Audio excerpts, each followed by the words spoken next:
বিভিন্ন অভিযোগে দিনাজপুরের এম আব্দুর রহিম মেডিকেল কলেজের ৩৯ শিক্ষার্থীকে সাময়িক বহিষ্কার করা হয়েছে। বৃহস্পতিবার কলেজের অধ্যাপক ডাক্তার এএফএম নুরুল্লাহ স্বাক্ষরিত এক নোটিশে এই তথ্য জানানো হয়। নোটিশে বলা হয়, হত্যা চেষ্টা, সন্ত্রাসী কর্মকাণ্ড সহ অভিযুক্ত শিক্ষার্থীদের বিরুদ্ধে ১১টি লিখিত অভিযোগ জমা পড়ে। প্রাথমিক তদন্তের ভিত্তিতে তাদেরকে ক্যাম্পাস ও আবাসিক হল থেকে সাময়িক বহিষ্কার করা হয়েছে। অধিকতর তদন্তের জন্য মেডিসিন বিভাগের সহযোগী অধ্যাপক শাহাব আহমেদকে প্রধান করে ৫ সদস্যের কমিটি গঠন করা হয়েছে।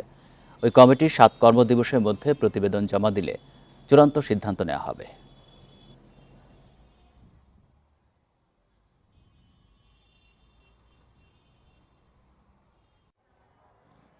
এগারোটা দরখাস্ত আসছে। এই 11টা দরখাস্তে বিভিন্ন জনের 39 জনের নাম আসছে। এদেরকে জন্য তদন্ত কমিটি করা হয়েছে। এই তদন্তে এই র্যাগিং এবং বুলিং এর শিকার হয়েছে, তারা এরকম অভিযোগ করছে। সেই অভিযোগের কারণে তাদেরকে এই তদন্তের আওতায় আনা হয়েছে।